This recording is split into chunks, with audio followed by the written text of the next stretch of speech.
Okay, everybody, I just want you to know, I know you waited here very patiently, and I know Sir D. Charles kept showing a picture of this. D. Charles kept showing a picture of this. I'm sorry, man, it made me laugh really hard. You're like, and then a few minutes later, So I like what Jacob said. He's like, you're teaching them how to be patient when you're building a business because impatience is a bad thing. So consider if 30 minutes of your life was just spent thinking about your future and growing in patience. But thank you so much, you guys, for your patience. I really appreciate it. Our team works so hard behind the scenes to make these videos as good as possible. I bring the content, they're bringing the production quality, and I'm so ready to go. And I'll for sure make up for you the wait with the content you are about to get, I promise. Again, my invitation to all trolls, I love you. Please come on here and let's chat. I'll bring you live. We'll have so much fun because you guys make life so interesting. Okay, guys, what I'm going to do, as promised, is we're going to talk about this topic today. Do your Amazon sales suck? And if they do, what can we do to get them fixed? I spent an hour this morning with one of our students just looking at his Amazon Seller Central account, going through his PPC reports, looking at all the different things. And we went really deep. And there's some specific things you can apply right now today. We live and breathe Amazon, and especially this whole sales thing has a lot to do with your listing and your PPC, and we're gonna go super deep on that. But as promised, you guys who waited here a long time, I said, look, ask your questions, I will answer them first. So I'm doing it for you, my patient chaps. Here we go.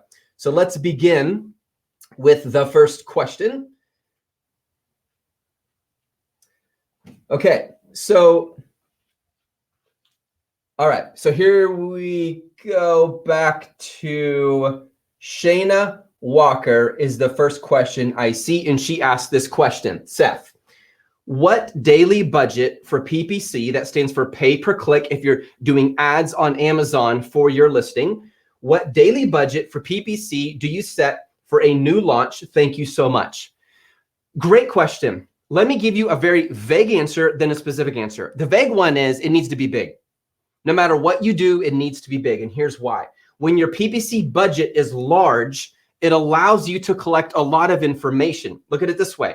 If right now you were to do a survey of the United States and all the different candidates for the next presidency of the United States, we won't get into politics, I promise, I'll resist the temptation.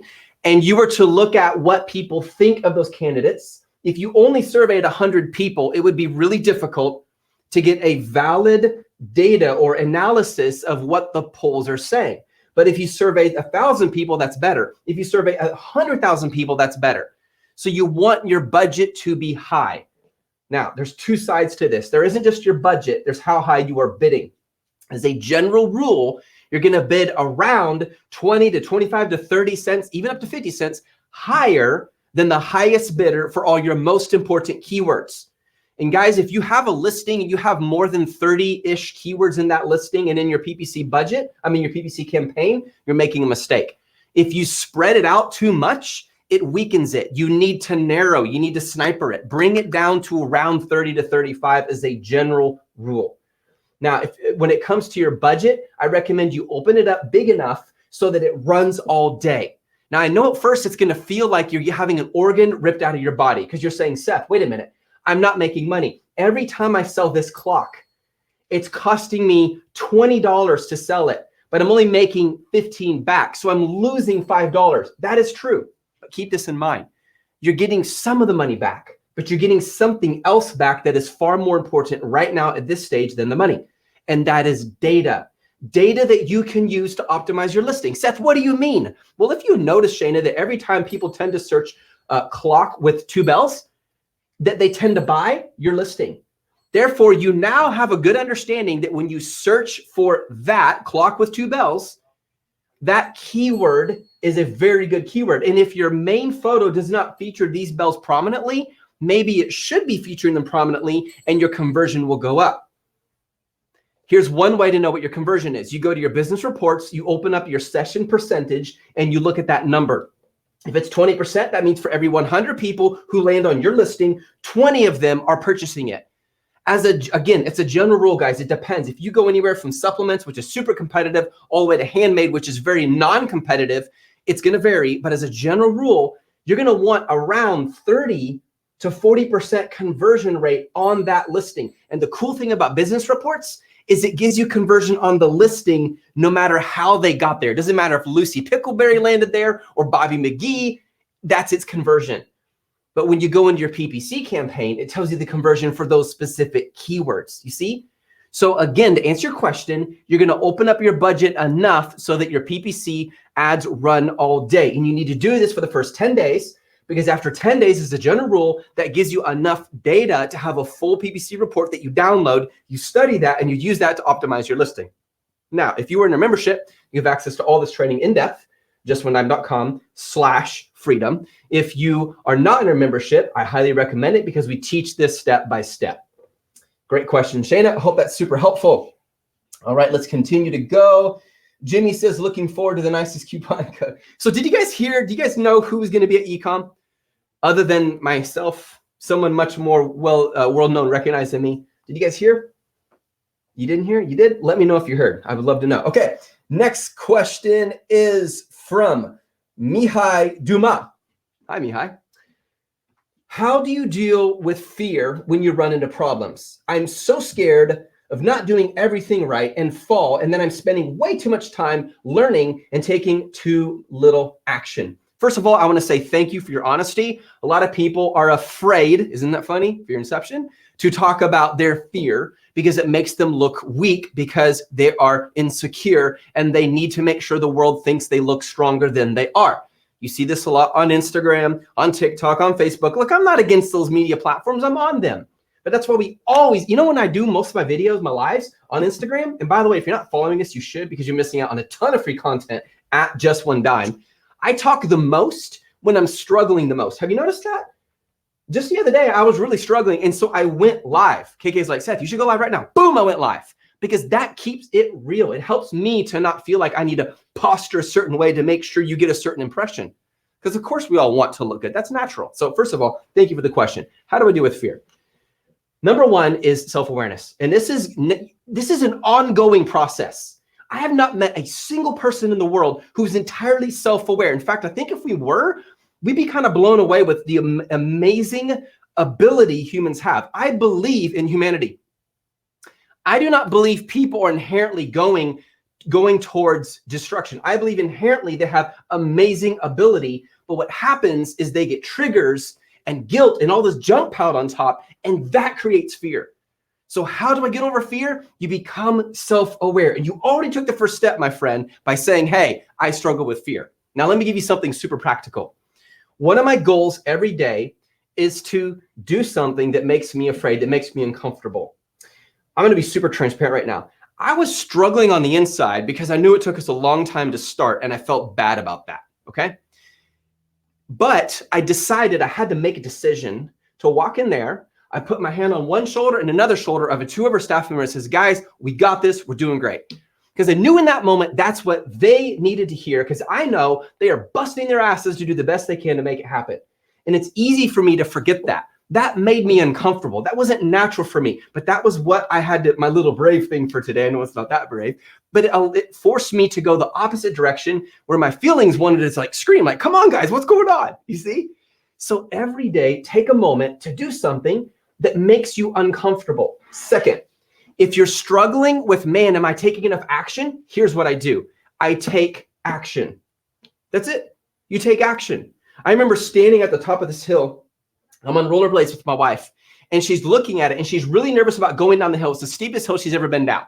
And she looks at me, and she's like, should I? I said, stop thinking about it, just do it. And she did it, and she was laughing the whole way. 99 times out of 100, when you just take action, not only does your fear go down, but your knowledge goes up. Then as you take action, you begin to learn what you need. The reason you don't have the knowledge you need is because you're not taking action enough. And I think your question admits that, and I respect you for it. Move to action, move quickly. It's okay to jump off the cliff and to build your wings on the way down. All right, next question from Sir James Griffith. You sound like some medieval knight. That's a cool name, by the way. Sir James Griffith says this: I'm running a campaign with 20 or so keywords, combination of broad and phrase. What about exact? Did Amazon call you and say, hey, they do this, by the way, they just did it to one of our students. Hey, we can help you with your PPC. Yeah. In fact, You shouldn't use exact match at all. I totally disagree. Do you think Amazon's greatest priority is to make sure you're profitable? Heck no.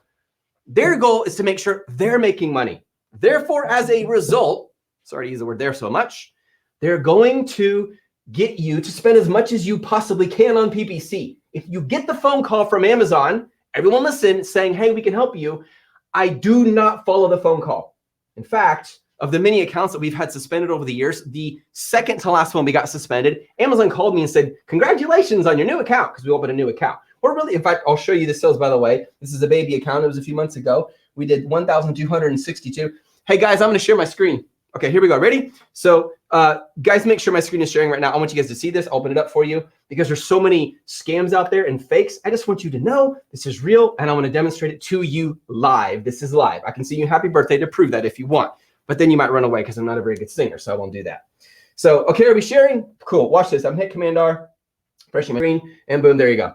Okay, this is a baby Amazon store. Every time I say that, I think of baby shark. I don't know why. It's weird. Okay, done sharing screen, guys. Back to the questions. So to answer your question, sorry, I didn't even answer it yet. If you get Amazon calling you, offering to assist you with your PPC, say, thank you very much, but I'd rather not. Because when they called me a few months back and asked if they could help me with my new Amazon store, I began to ask questions to test the knowledge. And the knowledge wasn't even close to many of you guys. I don't mean that in a condescending way. I'm talking about new students in Just One Dime. A lot of you know more than they do. Again, they're not experts at Amazon. You might think they are. They're not, because they're not the ones running the business and the risk. They're not the ones dealing with the suppliers, dealing with, getting stuff shipped. What about the air freight? What about the invoice? All of that stuff. So that's my first advice to you. Now let's look at the rest of Sir James Griffith's question. I'm running a campaign with 20 or so keywords. Good job. Okay, I have a quick question. Are those keywords, James, in your listing? Because if they're not, your campaign won't be effective. Make sure whatever keywords you're running on PPC are also in your listing. They must match. All right. Back to the question. Combination of broad and phrase that has generated roughly 300 customer search terms. After 2 weeks, I noticed only 25 or so have ever converted. That's exactly what you want. That is ideal. That is wonderful. And my friend, even if it generated 3,000 search terms, you're only going to put the ones that convert. Now, this is going to sound weird what I'm about to say. Usually when you run PPC campaigns, the majority of your sales, like 80% of your sales, are only 20% of the keywords in your PPC campaign. I know it's strange, but that's completely normal.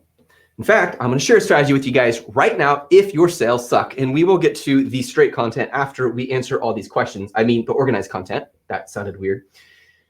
When you're running PPC, you don't always have to bid on the high volume keywords.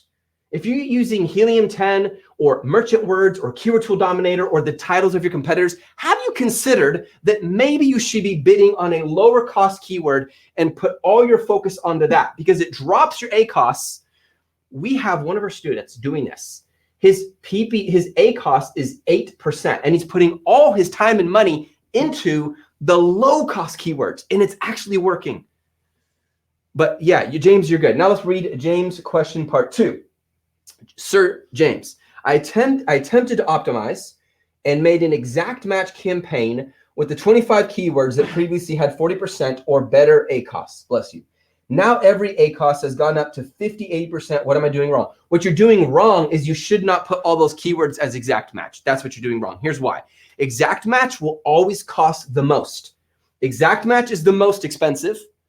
Phrase match is the middle expensive. Broad match is the least expensive. When you are doing exact match, only put in short tail keywords, keywords that are 1 or 2 keywords. That's it. Or 1 or 2 words in the keyword. Coffee mug or mug coffee or coffee coaster or coaster coffee or mug coaster or coaster mug. Those are exact match keywords. So sorry, there's somebody sneezing down here and making me laugh, but I love you, brother. So seriously, that's how you're going to do it. Your exact match is going to be your short words. Here is why. And oh, by the way, it's going to be ones that are highly relevant. And check this out. As a general rule, if it's doing exact match, it needs to be in your title and one of your first bullet points. Because if it's not, you're going to waste money. If it's further down, it may not even show up or rank. PPC is very dependent on the relevance, not only of your product, if this is your product, inside the listing, the correct category, but the keywords on that listing need to match the keywords in the PPC campaign. And if they do not, you're really going to struggle to make money. Now, let me say something to just terrify the heck out of you. One of you guys asked about fear. I'm now going to scare you. It's okay. Sorry. He's sneezing over here. The allergies are terrible in Austin. Here's the thing. This is going to scare you, but it's important, you guys. When you run an Amazon PPC campaign, you will spend more money up front than you will make money. Imagine I go down the street in Austin. I open a coffee shop. Do you think I expect to make sales just by setting it up? Field of Dreams does not work with Amazon. Build it and they will come. No, they won't. You have to tell the world. The world needs to hear about it. So I'm going to spend money on marketing. I'm going to let the world know about my coffee shop. And while I'm letting them know, are people paying for it? No, not until they actually come in. And for a while, my advertising cost to get people to show up is high. And as people come in and they start telling people, all of a sudden the organic ranking of the coffee shop starts to go up and the need to spend so much on ads comes down. Now look, for people who get frustrated and they're like, oh my goodness, I'm not making money. It's been a month. Can I tell you something? If you think that, and I mean this respectfully, you probably don't have previous experience as an entrepreneur. Any entrepreneur who's been in business for a while understands that you have to spend money to make money. And I don't want to make you feel like belittled in any way, you guys, or demean you. I'm not saying that at all. My point is you have to spend money to make money. You have to. That is a part of the game. And if you're like, I can't let go of that money, you'll never be wealthy. You have to be willing to. That's how you get there. That's why it requires long-term vision, long-term thinking. That is how you grow your wealth. And I learned it the freaking hard way, you guys. So hard. I didn't have anyone holding my hand and showing me all this stuff. The content available on YouTube, some of it's great and some of it's crap, and it's really hard to know the difference. Back then, there was very little on YouTube explaining. There was very, very little. And today now, we actually have the option to have more content, which is awesome. Great questions, James Griffith. So to answer your question, my friend, you should put your long tail keywords as broad match, your medium tail keywords, like 3 words, as phrase, and your short tail keywords, 1 to 2, as exact match. And my friend, make sure they're extremely relevant to what the customer is looking for. Raise your bid on each keyword around 25, 30, 50 cents higher than the highest bid. Forget the Amazon recommended. Don't do that. Don't be like everyone else, because being like everyone else is the best way to not stand out. Run the other direction. Everyone's going this way. Fine, I'm going to bid higher. Why? Because I'm in this for the long run. And what will happen in 10 days, you will have precious data. And one more thing, guys, make sure you're bidding high enough and your budget's big enough so that when someone searches your keyword, you're showing up at the top, not the middle, not the bottom, the top sponsored ads of your page results. And if you're not showing up, you're either not spending enough money, or the keywords aren't relevant enough, or they're not matching what's in the PPC campaign is not in the listing matching perfectly, or you're just not being patient. You have to be patient and give it time to work. Once that happens, and every time I search one of your keywords, James, and your listing pops up at the top sponsored, guess what's going to happen, my friend? You're going to get real data. Because guess what? The impulsive people who like, I'll just click it because I see it. They're going to do that. Some will, and they'll never buy. And other people are going to be, oh, this is interesting. And they're going to click it because they're interested. And other people are going to click it because they're interested and they have the money and they're going to buy. Now you can come back and say, when people searched Chrome clock, when they searched that keyword, out of 100 searches, 20 of them purchased my listing. Better yet, out of 100 clicks, they clicked on it. They went to the listing. 25 of them purchased. I have a 25% conversion rate. But why is it that when they search silver clock, no one buys? Well, maybe we should make the listing focus on the chrome aspect, not the silver. See, right there, I did it, you guys. I took data from the PPC campaign and I used it to optimize your listing. Do you realize how important that is? One more thought on this. If you have a listing, you're in love with the listing.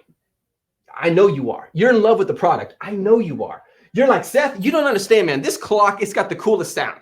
It's got this little red alarm thing. It's got the short hand. It's got the silver second hand. I mean, this is a cool clock. And you're naming like 15 benefits. You know what the problem is? Your main photo is trying to show me all those benefits. Guess what, people? Show just one benefit. No one in their right mind goes on Amazon, does a search, and when they see that first page and they see a picture, they don't go, wow, look at all the 15 benefits. They can't tell. It's really tiny. Unless they got supervision, they cannot see all those benefits. So you're going to show one benefit in that picture, just the one main benefit. Maybe the fact that this is a badass chrome clock. That's it. Now, if they're interested in that, and if you are smart and you feature the most important high demand benefit of all the benefits out there, and then they click on it, and now they have a chance to look at the next picture, and that's the one that goes deep. That's the one that has around the picture, you have a little thing, a little line, and it says chrome, a little line that says double bell, a little line that says, I don't know, JLD branding or something cool like that. All of a sudden, those kinds of people buy, because not only did you catch them with the most important benefit, that sucked them in, and now they see all the benefits. The problem is we fall so much in love with our products that we try to do everything in one picture. And if you know anything about PPC, you know that not only the relevance of your keywords, but your main photo is the most important thing that will affect your conversion. However, you must focus on one benefit. Don't try to stuff them all in that main picture, or you will overdo it and you'll lose conversion. James, you got me going for a while, my friend. Good questions. All right, Nathan Clark. Nathan, do we have any trolls yet? Any trolls at all? Please come on out. I want to bring you on live, and I want to rap for you. I want to do a rap song for you. I actually wrote your rap song today. I'm not kidding. Okay, Nathan Clark says, question, do you have any suggestions for lifestyle photos? Yes, emotion. Emotion. What are the pictures, Nathan, that you and your family, your parents, your siblings, if you're married, your spouse, your kids, whoever, what are your friends, what are the ones that you treasure the most? It's the ones that make you feel a certain way. It's not even necessarily how cool the photo is. We think that's it. No. You know what's funny? They've done test after test on Instagram. Even though Instagram is the #1 app for photos, do you know that the photos that get the most engagement are not the ones that are always the prettiest? It's the ones that grip your heart and make you feel something. Those are the best photos. Emotion. So my question is, if you know your product, let's use this, a coffee mug. And you know, the main reason I'm going to buy this is because it has this amazing map of the world of Sweden back in the 1700s, late 1600s, the times before Renaissance, the times of the pirates, late 1600s, early 1700s. The emotion that it stirs up in me is its piratey. It's about ships. It's about the water. It's about buccaneers. It's about risk and adventure. So how do your photos stir that emotion in me to buy your mug? Now, maybe it's a funny mug. It's a comical mug. Then it needs to be, show me how hilarious it is. Whatever it is, you must find what is the most visceral emotion. And that's what you need to communicate through your photo. So if you're trying to sell the emotion of this is sort of a pirate-like mug, then why not have pirates drinking from this cup? I'm dead serious. In a setting that is wooden, like a ship that's creaking. Maybe even your main photo does it. Do you guys remember Death Wish Coffee? Did you see their video? If you don't, you need to Google it right now and go watch it. Their advertising video. It was amazing. It was on this ship, and these burly men are like, yeah, it's a death wish. We're going to drink this coffee. It might kill us, but we don't care. It really, how many of us are pirates? Probably none of us. Yet, because it gripped that emotional part that is attracted to what is unique, what is emotional, what is adventurous, what is pirate-like, they did really well. Did you guys see Psyche? I actually met the founder. Do you guys know what I'm talking about? I forget his name. If anyone knows his name, come in and tell me his name. But he and his daughter sang the song, "You've Got a Friend in Me. You've Got a Friend in Me." You remember this? They're super famous on YouTube. They came out with the Cyclops commercial. It's hilarious. And they sell like crazy on Amazon. How did he do it? He used humor, the emotion of humor, to get people interested, and they are crushing the competition. I have one of his spy cams. I actually interviewed him on Instagram. We met him randomly at an airport. How cool is that? We're sitting there, and Cameron's like, Seth, I'm like, what? It's like, they're sitting behind you. Who? The people who sang that song. What? And I turn around and there's his beautiful family. So to answer your question, emotion. What is the emotion? If let's say it's a necklace for women, maybe it's supposed to be a necklace that men buy for their love around Valentine's, which is coming up. Your pictures need to show romance. It's emotion. People buy emotionally. You must leverage the emotion. Great question, Nathan. All right. Let us continue. All right, David Kendall. What's up, David? What is the best way to gauge your keyword values? As it appears, none of the dollar amounts Amazon is suggesting for my keywords are realistic. Amazon's suggestions may or may not be helpful. The fastest way to find the value of your keyword is take that keyword, go to an incognito private page on your browser, Command-Shift-N for all my Mac friends. If you're PC, I'm sorry, I can't help you. And I'm not talking about politically correct. I'm talking about the kind of computer. Anyways, you go to Command-Shift-N, you open up an incognito window and you search one of those keywords. Guess what's going to happen? It's going to show you how relevant it is on Amazon.com. Because if over 80% of the results is the kind of product you're selling, you know the relevance is high. The value is high. How you use the word value, I love that, by the way. Do you want to know what value is? Relevance and demand. Two things. Relevance. In other words, look, if you're selling this mug right here, okay, David, you want a sip of my tea? It's really good. Have a sip. There you go. If you're selling this mug, all right, and you want me to buy it, what am I going to search to get a mug like this? You need to know what I'm thinking. You got to get in my brain, my friend. One of the most important things for sellers on Amazon is you have to get in the psyche of your customer. This has helped us so much to make sales, because once you understand what your customer's looking for, you now can connect with them. What am I going to search for this mug, David? This is your mug. What am I going to search, David? What am I going to search? Well, Seth, I think you would search coffee mug with map. Try it. Well, Seth, maybe also we could add on there Renaissance coffee mug. Okay, I like that one. Maybe one with Sweden map, because a lot of this is like Norway, Sweden. This is like up the north, Netherlands, where it's really cold. Half the year it's icy and dark, but the other half is amazing. Yeah, I know what you're talking about. I've been there. So do you see what I mean? You've got to get in my brain. That's how you find. Now, here's another way. Go find what your competitors are using in their titles. Those are super highly relevant. Now, it doesn't always mean, though, that the ones that are highly demand, that you should go for those. Highly relevant, always. Highly demand, it depends. Some keywords are so expensive, no matter what you do, no matter how well you bid, you won't make money because they're extremely expensive unless you're ranking organically on the first page. So what you do is you raise your bids on the less demand keywords that are cheaper. And even though you're like, but I'm not getting the best keywords, it's okay. You're profitable, and that's the goal. If you're not profitable, you're wasting time. You're just moving money. Great question, David. Hope that was helpful. All right, let's continue going. Okay, David says, a coach, she said to up all my bid amounts to more than double, and I'm just burning through my daily PPC budget in a matter of 90 minutes. Should I just go at the top bid or add 20 cents to it? Listen, David, you don't want to just burn through your PPC budget in 90 minutes. You want to burn through it in 10 days. This is what's so important, you guys, okay? When you run your PPC, the first thing you're going to do is not try to get sales. Now, getting sales is good. That helps, because guess what? Even if your ACoS is high, you're not losing all the money. You're still getting some of it back. It's way less expensive back in the days of the giveaway when Viral launched. They built their entire model off that, and they wisely changed their model when they saw the tides were shifting, which Amazon is well known to do very well, like the weather in the Midwest.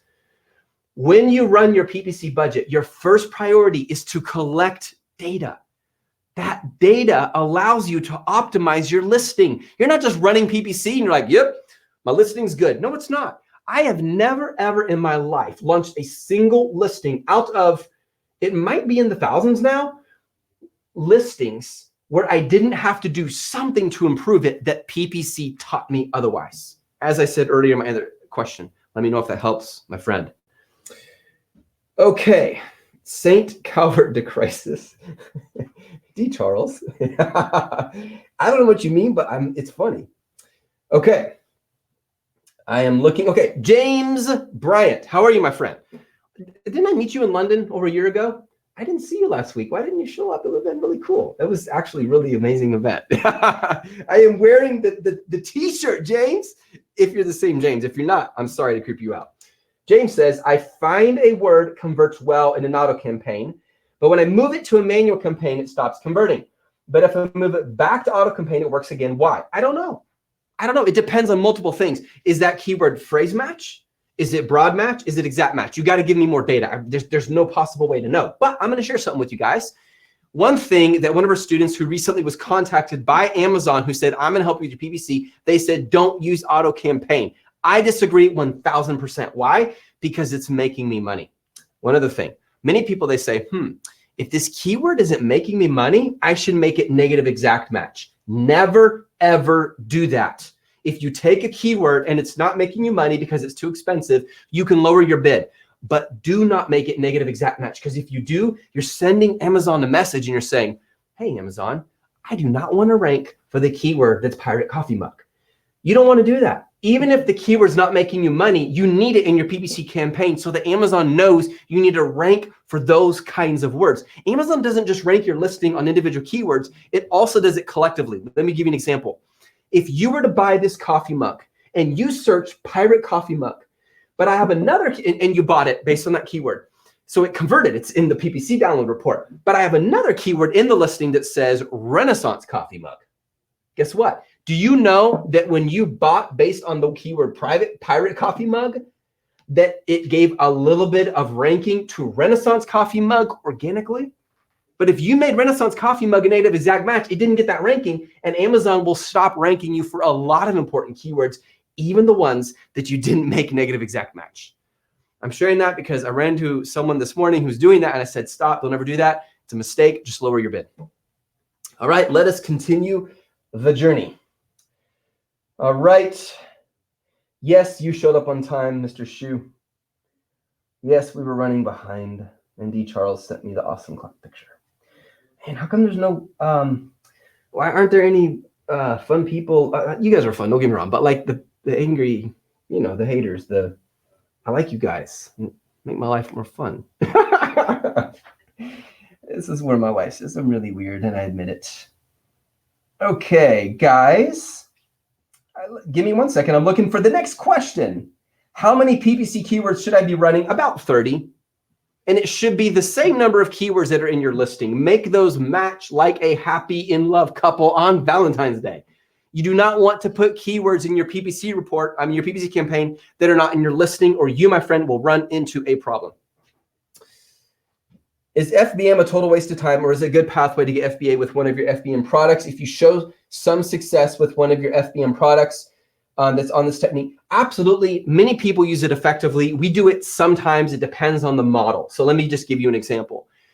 If you are selling something as big as furniture, you may find, if you have a good freight forwarder and a good system set up, that selling the furniture FBM is much more cost effective because the storage fees are going to be insane. Even if you keep it in Amazon's fulfillment center for under the 6 months, because after 6 months, you should all know this, your fees go drastically up when it comes to storage. And after 12 months, they go even more drastically up.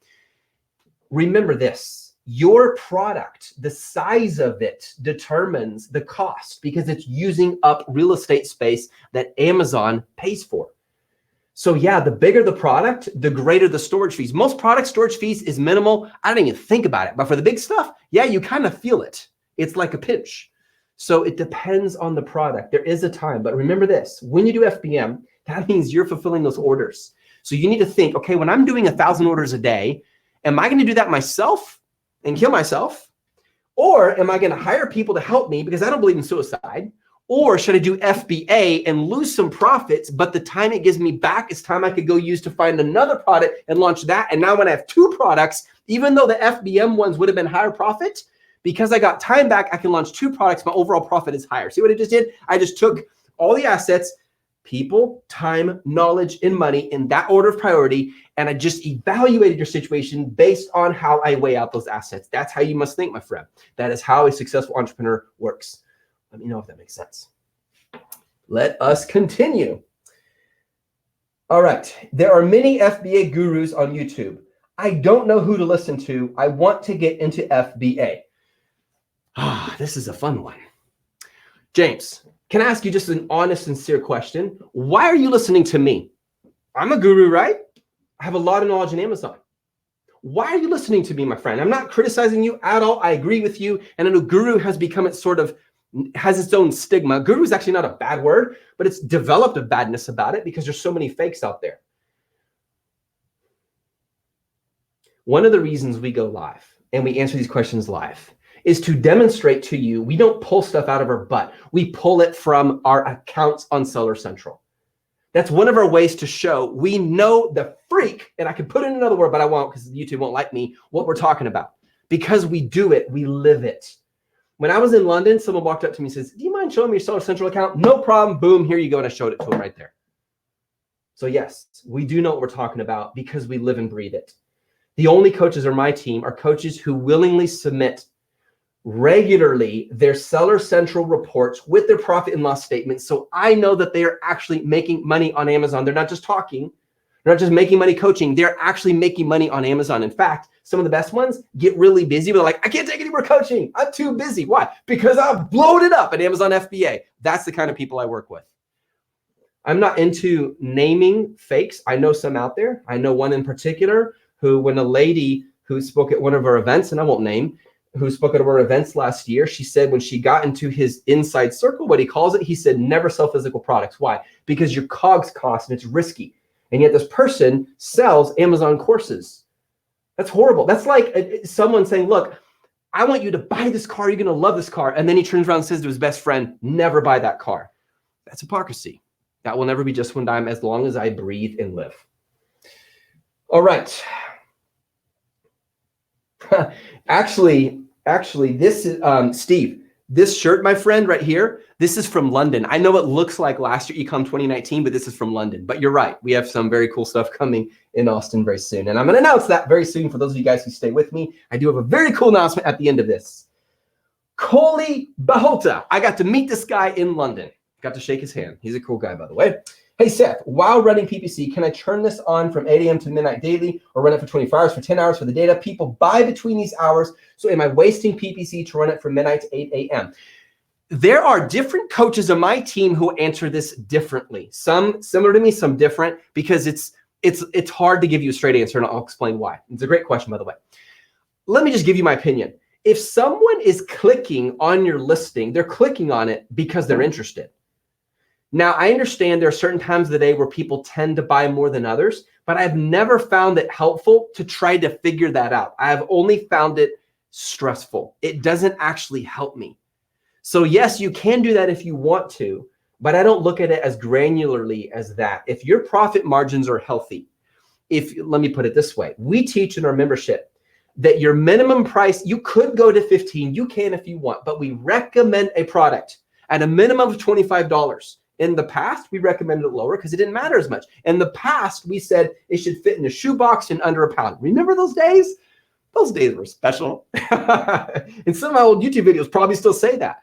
But we change as Amazon changes. We're finding what works for us and we apply that. I have never found it helpful to do that. I think it is too granular. I think it is too obsessive. You should obsess about it, but I don't worry about that. And here's why.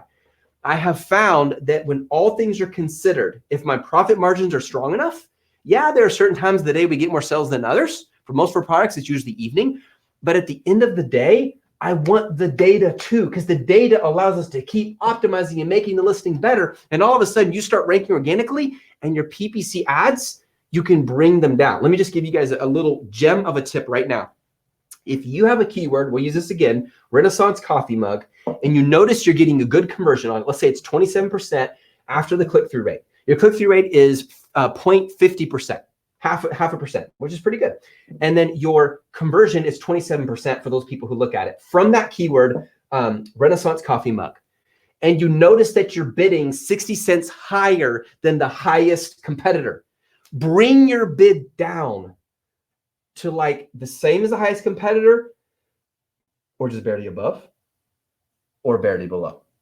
It will save you money. And watch, if it's been selling consistently for the last 10 days at the 27% conversion, your sales might drop a little, but your profits will go up much more in ratio because you're going to sell anyways with that keyword. You're doing a good job and it's starting to take on a life of its own.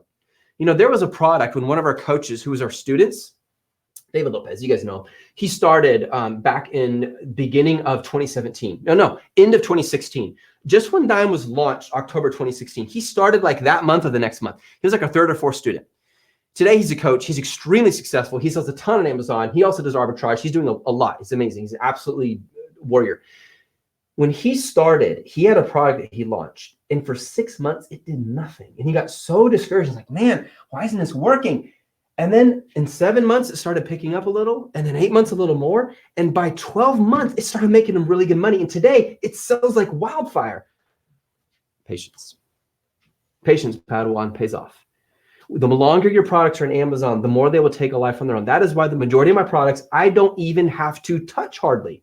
Where the majority of my time goes is launching new ones. You want to get to a point where you have enough products over here, like a squirrel with a bunch of acorns inside the hole in the oak tree, where they're just have a life of their own. You've done it long enough to where they just keep going and going. And that cash flow allows you to go, okay, I can pay my mortgage if you have a mortgage. I can pay my car payment if I have a car payment. I got enough money to launch 2, 3, 4, 5 more products, and you don't feel that pressure anymore. That's where you want to get. Sometimes it means you have to wait months, continually being consistent before it gets to that point. All right, Coley, great question. You got it, Steve, my friend. Billy J, how you doing, my friend? Hello, Seth. If Amazon collects sales tax, do I need to deliver a tax report to the state tax department? Great question. It depends. If Amazon is remitting the tax for you, you do not have to. But if you have registered with the state, and I highly recommend at minimum, you register with the state that you live in, where your business has nexus. It rhymes with Texas. That'll help you to remember. If you live in Texas, you need to register for sales tax as a seller online. Make sure you do that. That way, and in that case, even if Amazon will remit the tax for you, you still send in a report and you put in 0. And when you register, you're going to click an option. This is available in almost all states, to my understanding so far. A third party is handling the taxes for me. This is amazing. For those of you guys who are new, you don't realize how amazingly the red carpet has been rolled out for you. Do you know what one of our biggest fears was? Just 8 months ago, 12 months ago, I mean, our biggest fears about Amazon is that we have to collect all the sales tax. As the state started getting more and more strict, thank you, California and Pennsylvania and Nevada and those who are very strict, it was costing so much time and fear and angst. Like, how in the world am I going to send tax reports, sales tax, to 50 states? Well, minus a few because not all of them collect it. But you get what I'm saying? And when Amazon realized this is going to really hurt their sales because they make the majority of their money from you and me, not from their own private label products, many of whom have failed. I hope that gives you confidence. Just having a lot of money and being bigger does not necessarily mean you're going to be successful in something. So those of you guys starting out, you should think right now, oh my goodness, Amazon failed, but I can succeed at this as a newbie. Yes, you can. Absolutely. But the fact that Amazon's remitting them now, and I can send you a list. I had our financial analysts create an entire list, literally just a few days ago, of all the states where Amazon is remitting the tax. You don't have to do anything, but do register in your own state. It's wise. I would highly recommend it. But if you're in Texas, they're really nice. In California, they're not very nice, even though I lived there for a while. What's up, Charles? Seth, can you tell us when the Chinese holidays are over so we can order products? Thank you. They are over, but there's a problem. Coronavirus has broken out. And therefore, a lot of them are delaying. I have to wait 55 days for 2 molds to be made, not just because of the fact that it's a very in-depth mold and it's going to be a badass product, but coronavirus has delayed that. Great question, Charles. Silencer, why do keywords have to match? It's a stupid question I had to ask. It's not a stupid question. I really like it, actually, because people need to know this. Guys, if you ever feel like, oh my goodness, this is a dumb question, that's a sign you should ask it. Do something that makes you afraid every day. You will become a more confident, happy, healthy, attractive person. My marriage didn't really get good for about 10 years until I started just doing courageous things. And all of a sudden, like, I find my wife is more attracted to me. Interesting how it works, isn't it? So why do keywords have to match? I'll tell you why. If you are running your PPC campaign, Amazon looks at the keyword that you're pushing for, pirate coffee mug. But they look at your listing and they don't see the keyword. So they think this keyword is not relevant to that listing. So we shouldn't let it show, which means an impression. If you want high impressions, you need to make sure the same keywords are in both. This is very important. Do not put keywords in there that are relevant slightly. Well, this is a cell phone holder, but this is an ebook holder. Okay, we can make the stretch, but that's really a stretch. And unless your listing strongly features the ebook holding facets and benefits of your product, you're wasting your time and you're spreading out your ammo and not focusing it. If that keyword, ebook holder, is in your PPC campaign, don't do it. Does it make sense? Let me know. All right. FBA. Benjamin Franklin is here? All right. Hang on, guys. I'm going to get to your questions. You know, Jeff, for the energy, you're welcome, my friend. I get this. This is my most common question. Where do you get your energy from?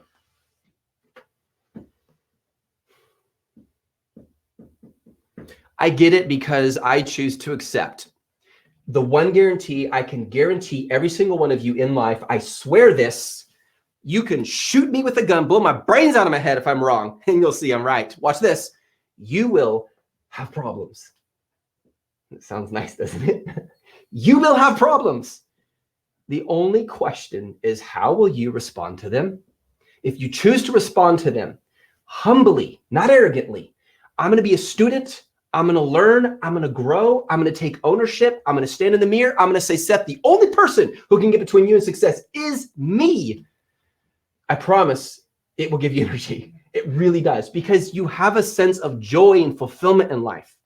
But if you live your life trying to make everyone happy, you know what the most horrible advice was ever given to me in my marriage? It was this: try to make your wife happy. You can't. You will fail. You will fucking fail at that. I promise. Sorry to use the word, but you will.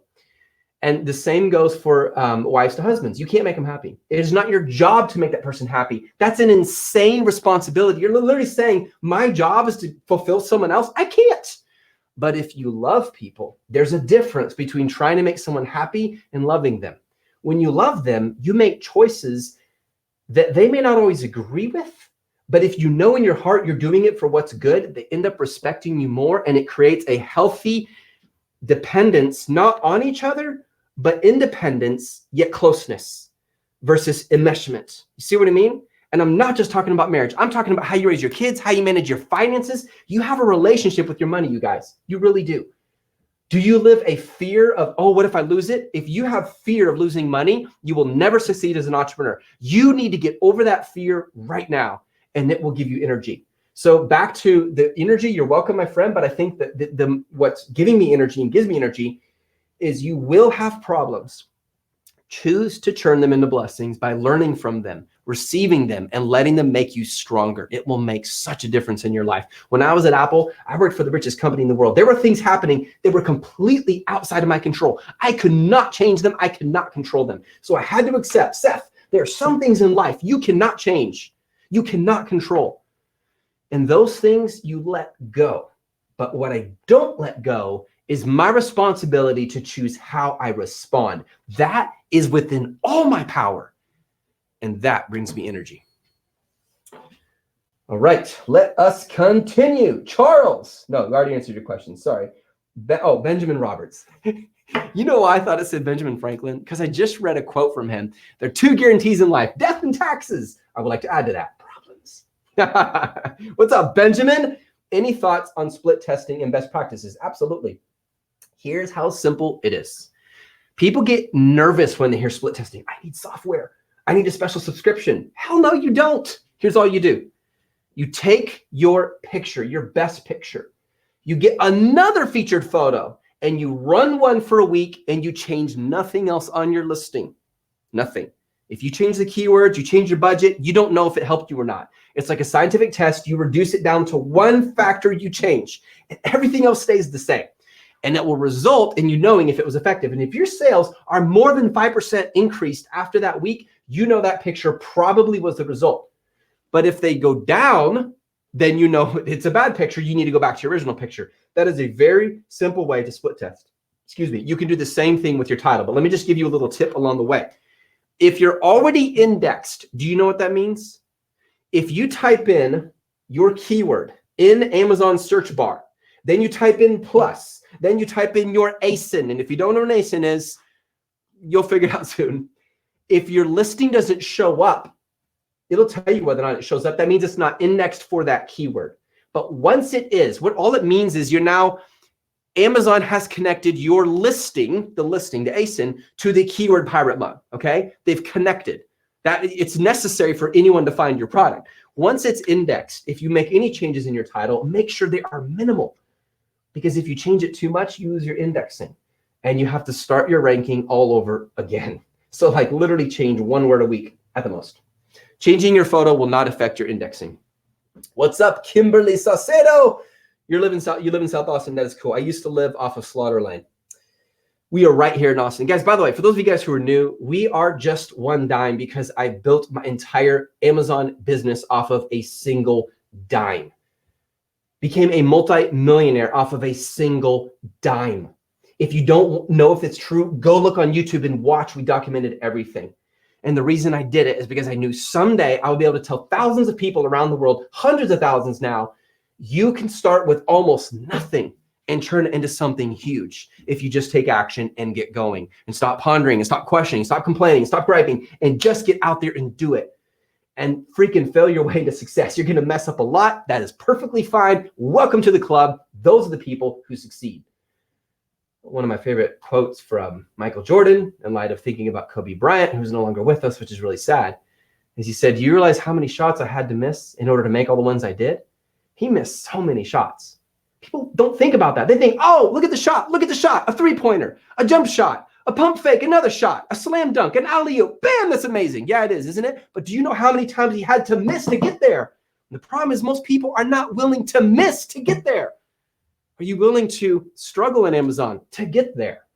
Are you willing to struggle building your business to get there? Are you willing to struggle in your marriage to get there? Whatever it is, be willing to fail your way into success. But if you give up, guess what? You won't grow. You become less mature. And the next problem is just right around the corner until you learn, wait a minute. The whole time I thought the problem was the world, but it was me. The person in the mirror is the only person who can get between you and success. That's for free. And that's the result. That's years of me learning and still learning. I just summed it up for you in a few words. So I hope you take that to heart. I didn't learn that yesterday. I didn't read it in a book. It's called just life, keeping it real. All right. What is up, Nancy? Good to see you. All right. You're exactly right, Nancy. Okay. Yep. Washburn 182. If you are in position 3 organically, good job, Washburn. On a keyword, do you guys know what that means? If you search this keyword, he shows up number 3 on the organic non-sponsored results on the search results page. And converting well, should you shut off the keyword or double down on it? Do not shut it off, not at all. And let me tell you why. How many times do humans have to see the pirate mug before they decide they can trust and buy it? That many times. 7. As a general of thumb, people have to see something 7 times before they buy it. This is why when you turn off PPC and people say, man, my sales just more than double dropped. What happened? I'm ranking organically. Amazon, they're not letting me make sales. They're against me. They want me to make PPC. That is not true. Amazon is not on some mission to cheat you, because if they did, they're a freaking fat target in so many ways right now. It's not even funny. And I thank God for that. It keeps them real and sincere. The reason is because when I search your keyword and your listing shows up sponsored and organic, my chances of buying your product didn't just double, they more than doubled, because I see it twice for some reason. And I know it makes no sense at all, because we all know your listing got the sponsor because you're spending money. We know that, but it still makes me trust it more. It more than doubles the conversion. You can lower your bid, yes, but I do not recommend you turning off your PPC. Great question, Washburn, and congratulations. But can we just give him a round of applause? I mean, my goodness. Ranking organically, number 3, like, bam, that is hard to get. I have products that don't rank that high, some that rank higher, but some that don't. So good job. All right, Meta. Is flipping items on Amazon FBA a good item to start off? Do you guys know what he's talking about? This is actually really cool. It's really sneaky, but it's a good sneaky. Here's what he means. You buy a product off Amazon and you sell it on Amazon. What? Yeah, you find a lower cost version, you buy it, and then you sell it on a higher version, a higher listing that is a lower BSR, which means it's ranking more. For example, there's a clock and it's selling for 10 bucks.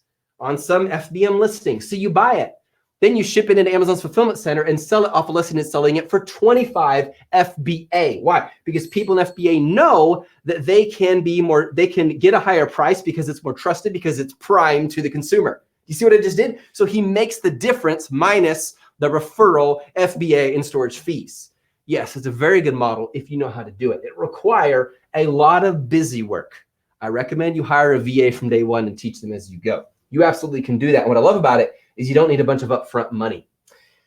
Nancy Lee Orvin Brumby, happy to be here after being victorious over double pneumonia. Oh my goodness. Congratulations, Nancy, and good job. I am happy for you. Like, you know what's cool? Our gratitude is so much greater when we come through a problem, isn't it? But everything's easy. We just kind of get lazy and ungrateful. That's awesome, Nancy. I'm happy for you. All right, let's continue. I know, bro, I'm a lifetime member, 2 years in the family now. That's awesome, James. If you're running, okay, Ricardo Villalobos. Did I say it correctly, my friend? If you're running a PPC campaign in the keyword that it produces the most, okay, in the keyword that it produces the most, I don't totally understand, but let me keep reading. It's also the one who spends the most. Got it. So it's getting the most sales. It's also costing you the most money. So a cost is high. Do I bring the bit down or go higher? You bring it down. Excellent question. If you're converting well and you are profitable, or let's just say you're breaking even. Let's say your A cost is not, it's too high. Your profit margin is 40%, but your A cost is 50%, which means you're losing 10% on every sale. You guys with me? A cost, advertising cost of sale. What you do is you bring it down. What will most likely happen is you'll continue to get the sales, maybe a few fewer per day or month or week. That's okay. But your profits go up because the goal is to be profitable. That's an excellent question. I can tell by the question, you know what you're talking about, my man. Good job. All right, what is up? Grace the Boss. I am planning to sell on Amazon for half of the year. And I'm really scared, I get it, that I'm going to choose a wrong product. I have news for you. And I'm going to lose my money. You will. You will. You know, someone asked, Seth, how do I know if someone's a fake or not? If my primary goal is to get you to buy some course, I would not have said what I just said to Grace Boss. Do I want you to join the membership? Yes. Why? 2 reasons. Number 1, it's changing lives. We have turned people into millionaires. Number 2, it helps our company to make more money, to grow more, because we want to help people succeed and we want to make money doing it, just like you want to make money selling on Amazon as we do. You probably will, Grace Boss. And until you can come to grips with that, you probably shouldn't sell on Amazon. You probably will. You probably will a few times. You know why? Because I've never met a single Amazon FBA seller who has not failed and lost money. Do you know, Grace Boss, that the most wealthy people in the world have lost millions, sometimes billions? The difference is they did not give up. They fell, and what did they do? As I said to Batman, why do we fall? So we can get back up again. Grace Boss, you have to be willing to fall. You have to be willing to fail. I don't know you, and I'm not trying to be presumptuous when I say this, but the majority of people who I meet who are afraid to fail, and I think we all can relate to this, were told for years by their parents or their grandparents or their teacher that your number one goal in life is to make sure you don't get a C on that test. Don't you fail. You be perfect. And that is horrible advice, because the most happy, fulfilled people are people who've gone through a lot of hell and learned from it and grew from it. So yeah, you probably will. But if you're not willing to do that, you won't ever become wealthy. You have to have a mindset that is willing to lose. Now notice, I didn't say your first product's going to fail. It could. There's no way to know. But I think a lot of us, it's like when I work out, I feel weak. I don't actually enjoy feeling weak, but I have to feel weak to grow strong. But a lot of us avoid doing things for a body that's good for them because it makes us feel like we don't want to feel. But if you want to feel the opposite, you have to dive into the pain. Life is a paradox. You cannot have resurrection without death. You cannot have joy without loss. When do we appreciate someone the most? When we lose them. It is the opposite. What we naturally avoid is actually what we need to go towards. That's how you grow as a person. So what I would say to you is, there's this Instagram account called Fuck Failure. I know it's a trendy name and everything. I disagree. I say, bring it on. Failure is one of the best teachers in life. Thank God for failure. That's how we become who we are. And if your main goal is just to make money, you'll fail. But if your main goal is, you're like, Seth, I want freedom. I want margin. I want to be able to have the ability to do the things I love with the people I love, then you will take on whatever it takes, even if it means going through low moments as well. All right. I already, as you recommend, 20 to 30 cents higher. Yeah, Ricardo, go the opposite. Go down. Speak for yourself, matey. I love to see. Nice. I love it. All right. Jimmy Buffett became a zillionaire with parrots and parrot emoticons. Oh, my goodness. I had no idea. I got to figure out who this Jimmy Buffett is. I would like to, okay, Eric Flowers. He says this, Seth, everyone, just one time. I would like to get started on Amazon. I sold probably around 35,000 on eBay last year. Boom. What was your profit? And probably could have made at least another 15,000 on Amazon with the same items.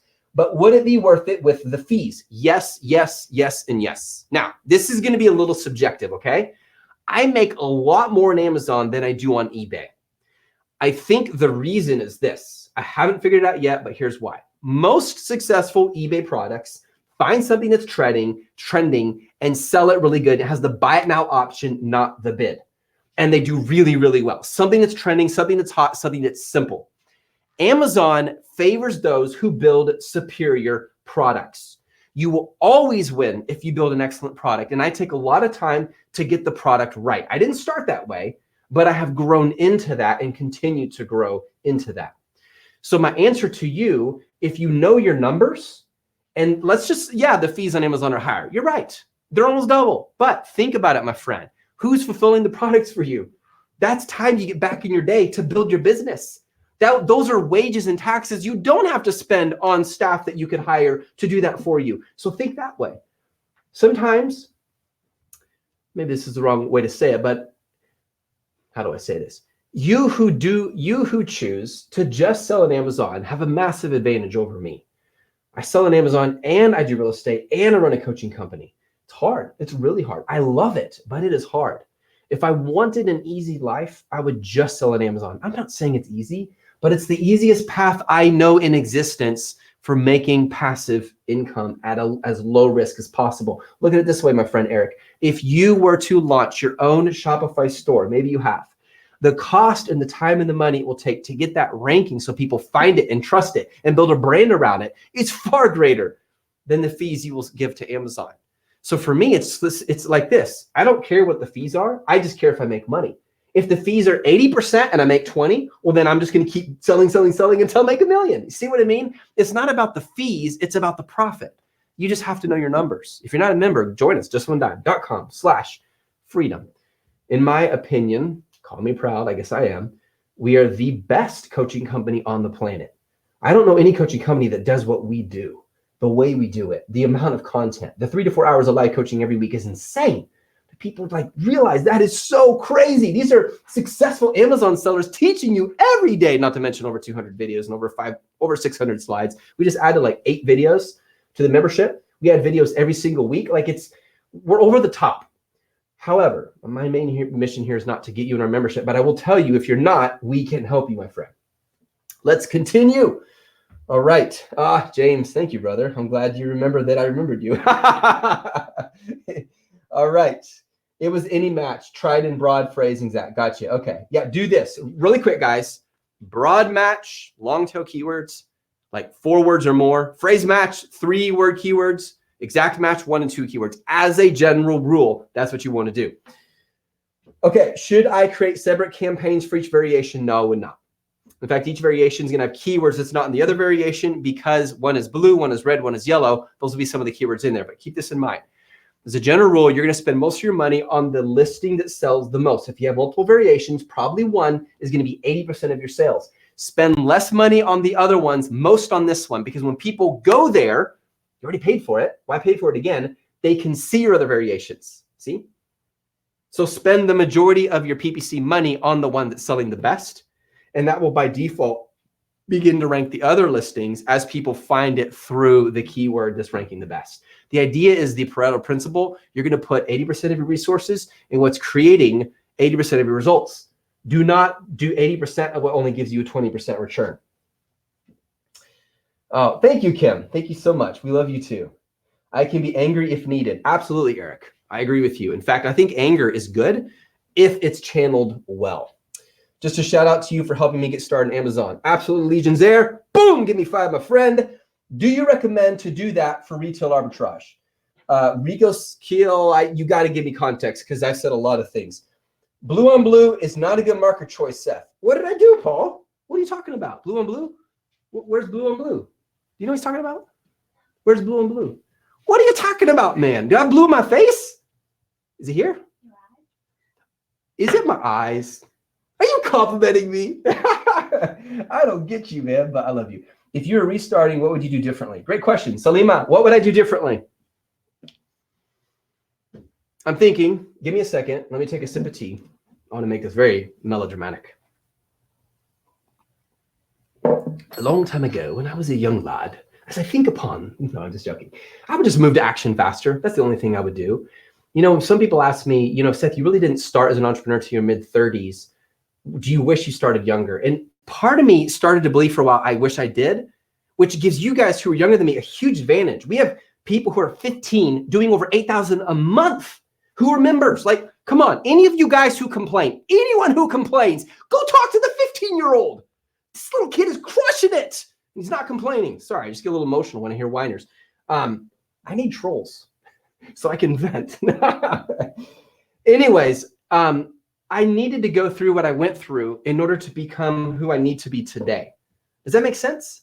And I don't want you to think that I think I've arrived. As soon as I do, loser is me, okay? As soon as someone thinks that, they become arrogant and stop learning. So I continue to throw myself into challenges and things that make me feel inferior and inadequate, that grow me and allow me to rise to the occasion. The problems get bigger and I get bigger with them. Does that make sense? So the only thing I would do different is I would just move to action more quickly on everything. Ponder a little less, move to action more. Second, I would have gotten a mentor sooner. One of my best mentors is a guy who lives here in Austin. He's been an entrepreneur for years. He's a multimillionaire, and he has helped myself and Josiah in so many ways. He took our entire model for all of our businesses and just made us restructure them and rethink them. And amazing guy. So his name is Tim Beasley. If you ever get a chance, look him up. All right. Thank you for asking, Salima. Okay. I tease. How damaging is it to stop an old PPC campaign and start a new one from scratch using data I collected from old PPC? If your old PPC campaign was not making you money, and if your listings were not ranking to the top of the first page of search results, then it's not damaging at all, because it's worthless. Start fresh, start a new one, keep it clean. But if you have important data in there, at the least download the data and then you can start fresh. All right. Amazon FBA is amazing. Best thing I ever did. That's awesome. Every day I'm hustling. Keep going, brother. Give me 5, or sister. I can't tell if you're a dude or a dudette. All right. Give me 1 second, guys. I'm looking for your questions.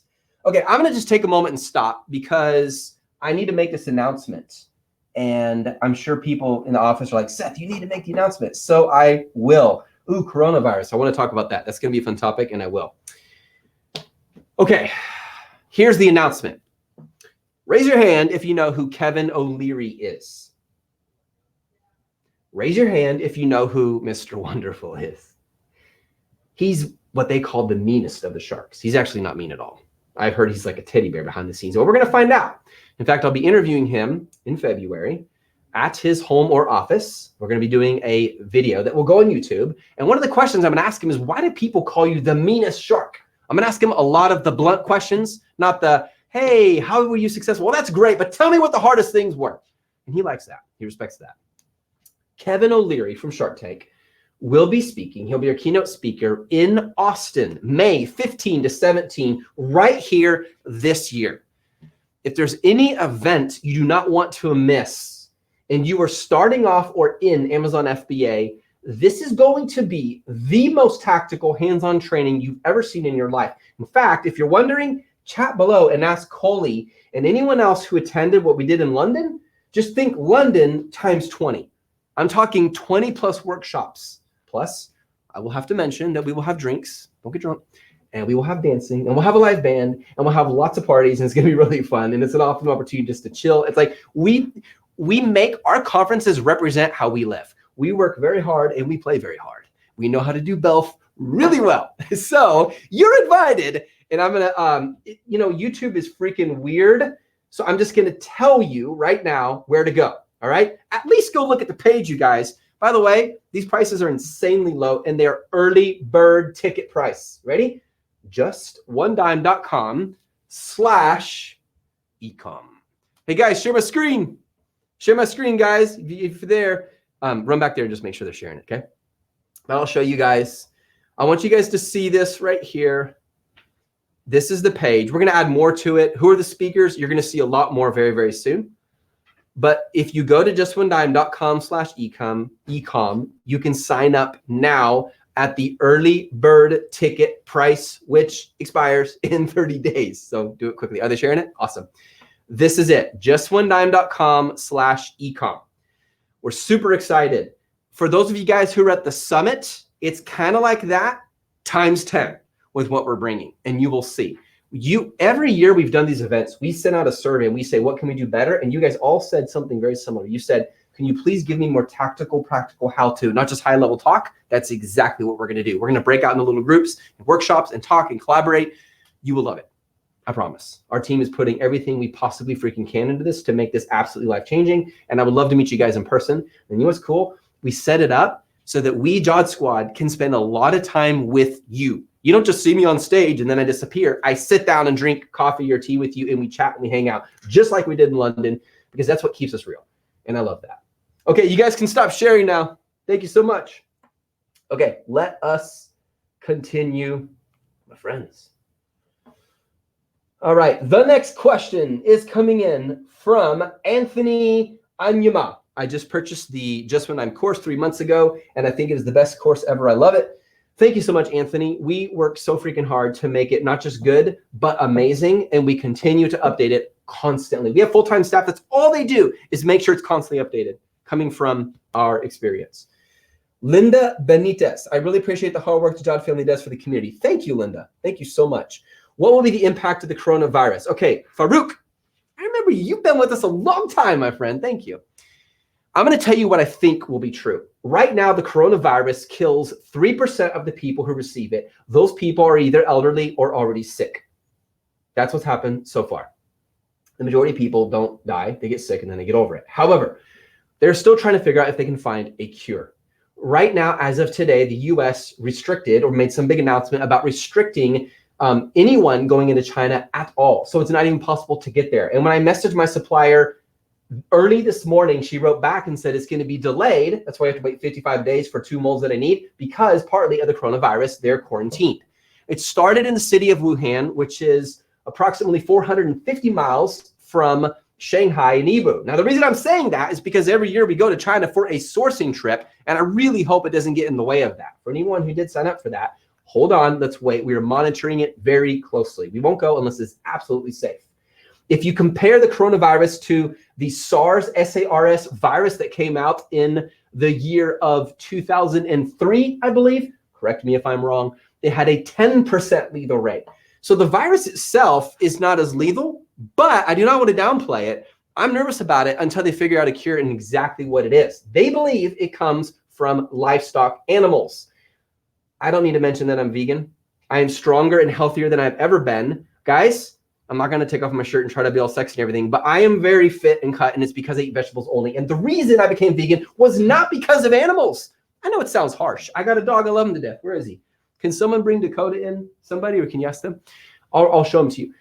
I am vegan because it makes me healthier, because food that comes from animals literally does things to your body that plants. And I would challenge anyone to challenge me on that. I grew up thinking, you got to eat meat. That's a strong man's food. That is bullshit. That is coming from the meat market and the milk market. How did I get talking about veganism? This is weird. This is supposed to be Amazon FBA. Sorry, guys. I'll save that for Seth Keep Instagram. All that to say, I am solidly a vegan. And the longer I live, the more I realize there's so many benefits. Just the water we use. Do you know water's becoming rare in the world? Do you know people are investing in water now? I'm not kidding. They're walking away from Apple. They're walking away from Amazon and Walmart stocks, and they're saying, I'm going to invest in water. Why? Because livestock uses up a ridiculous amount of water, way more than vegetation. So the side benefits are insane. My point is, I don't think this virus would exist was it not for the meat markets. Now, again, I don't hate you if you eat meat. I think, what's the guy, Joe Rogan? I think he's a great guy, but I think he's a complete idiot when he talks about veganism. And I need to hear, is there an update on that guy? Has he changed? What is wrong with him? Just because he's like this cool hunter and stealth, that doesn't make it better, dude. Anyways, come here. I want you guys to see this guy. This is the mascot. He is an animal. I know it's a little silly because I would never eat a dog anyways, but he just want to say hi to you guys because he loves you guys. His name is Dakota, and he's part of the family. Thanks, man. Okay. All right, back to the questions. All right, Kevin O'Leary can't sharpen your pencil when it comes to Amazon. Bob Shu. Kevin O'Leary is a multi-billionaire. If someone said, Seth, you have the opportunity to sit down and listen to someone who can teach you about succeeding in life, who's a multi-billionaire, I would do that in a second, honestly, over someone who knows Amazon FBA extremely well, because the lessons I'm going to learn are fabulous. Everyone else at that conference is an Amazon seller. Kevin O'Leary can speak a lot about Amazon because of the products that they sell on Amazon, but that is not his primary forte. His primary forte is investing and being a leader and an entrepreneur, and I want to learn from him. I would sit at his feet any day. That's my 10 cents. All right, thank you, Paul. He tells it like it is. I'm going to do the same. Rodriguez, he's your favorite shark. He's my worst shark. I like him. Actually, sorry, Robert's my worst shark. No offense. I don't like his comments. Kevin O'Leary is my second worst, but I still love all of them. Barbara is my favorite. I like Mark too, but I think Mark does stuff too emotionally. Like, why did he invest into, we can draw a cat for you? I was like, what? That made no sense. I think that was the craziest investing decision in the history of the world. When are you coming back to London? Civil, when are you coming to the US? When are you coming to Canada? Salima, when are you coming to Austin? That's how I'm gonna answer these questions. It was amazing meeting you guys in London. Wild Dinosaur. I didn't meet anyone with the name Wild Dinosaur when I was in London. I don't know who you are, but it's nice to meet you too. All right, can you discuss, says Jimmy Kushai, can you discuss whether you need to advertise your Amazon product on social media, or is it PPC enough? PPC absolutely 1000% is enough, with one caveat. If you're trying to build a brand the world loves, certain kinds of products are not going to become brand heavy in a good sense, like influential, unless you're also in social media. So if you're just starting off and you're overwhelmed, just do PPC, make a lot of money. Get yourself filthy wealthy. And it's not really filthy, it's really clean. But I don't know why they even call that filthy rich. What does that even mean? It's stupid. Like, how about clean rich? I guess it doesn't have the same zing to it. Get yourself clean rich? That's just weird. But yeah, you need to use PPC, and you can do that at the beginning. But after you have a little more experience under your belt, yes, launching into the social media realm is very helpful. We talk quite a bit about this in our 5 courses in justonedime.com/start. All right, let's see. Yep, London Ecom 2018 was unmissable in 2020. Thank you so much, Coley. Stay away from the bat and snake. Exactly, Greg. I heard it started with the bat, right? Veganism is great for your health, but bad for your teeth. Okay, Sybil, what are you talking about? Look at my teeth. Do you not like my teeth? Can you zoom in on my teeth? Please. She's going to zoom in. Or on this one.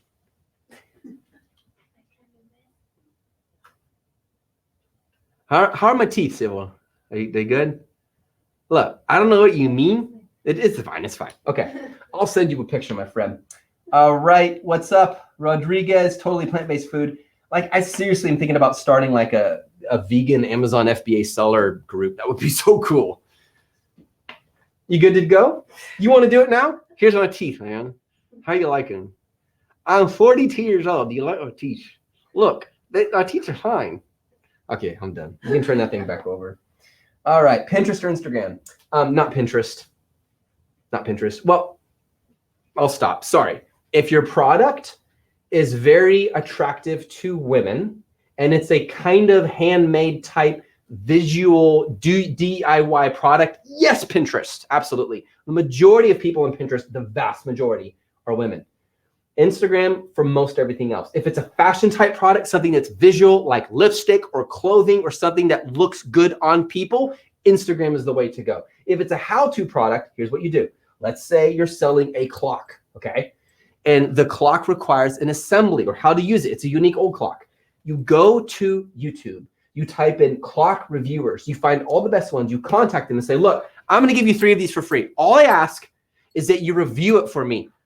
Find those who have like 10, 20, 100, a million subscribers. It's so insane. For $300, you're getting an ad in front of so many people, which is far better at conversion because people are like, oh, please open it for me. They get so excited.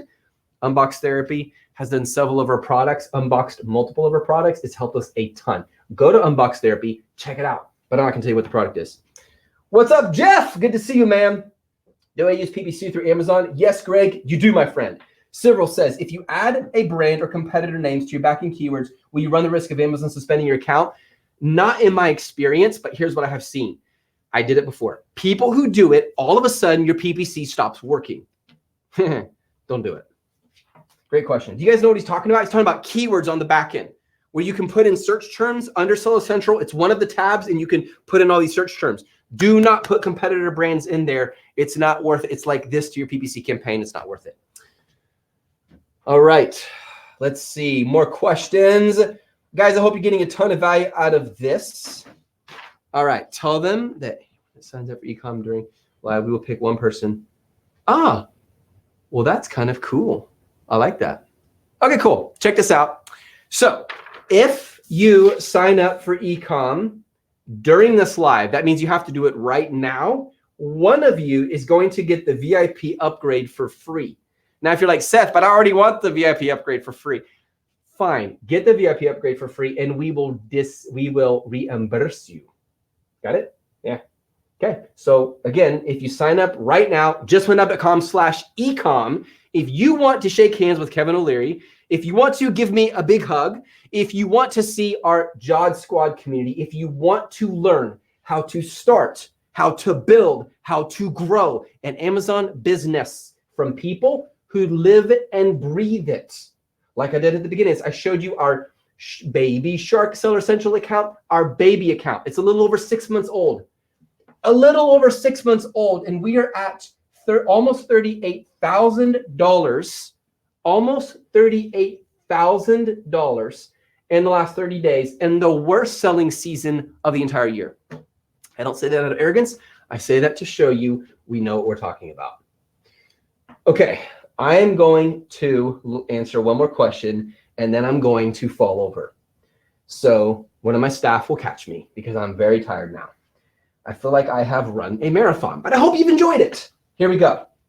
Aha, I like this question. How, Jimmy, you got the last question, my friend, because it's a really good question. How do I get more sales, especially when people are racing to lower their prices and sponsoring with higher bids? Here's how. What are you fixing that no one else is? If I search your keyword, pirate coffee mug, tell me, Jimmy, what are you doing that none of your competitors are? PPC is only as effective as the product you build. If you differentiate your product extremely well, that's why we like to call it betterentiated. That is the foundation upon which a successful PPC campaign and sales are built.